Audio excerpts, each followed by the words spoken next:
एक महत्त्वाची बातमी सुरुवातीला धाराशिवमधून धाराशिवच्या उमरग्यामध्ये 3 अल्पवयीन मुलींनी स्वतःच्याच अपहरणाचा बनाव केल्याची धक्कादायक घटना समोर आली आहे। दक्षिण कोरियातील BTS ग्रुपला भेटण्यासाठी या मुलींनी घरातून 5,000ही चोरल्याची माहिती पोलिसांनी दिलेली आहे। धाराशिवच्या उमरगा इथली धक्कादायक घटना आहे। अल्पवयीन मुलींना दक्षिण कोरियाला जाण्याचा प्लॅन बनवला, मात्र त्यासाठी त्यांनी घरातून 5,000 चोरले, तसंच स्वतःच्या अपहरणाचा बनाव देखील केला।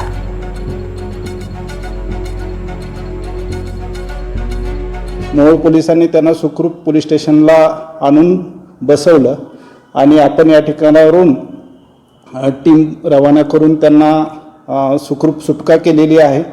ॲक्च्युली हा बनाव होता, या मुलींनी BTSचं जे डान्स ग्रुप आहे त्यांना भेटण्यासाठीचं वेळ त्यांना होतं आणि त्या वेळापायी पुण्याला जाऊन पैसे कमवणे आणि त्या पैशाच्या माध्यमातून दक्षिण कोरियाला जाऊन BTS ग्रुपचे जे तिथे कलाकार आहेत त्यांना भेटणे हा त्यांचा उद्देश होता आणि त्याच्यासाठी त्यांनी हा बनाव केल्याचं निष्पन्न झालं।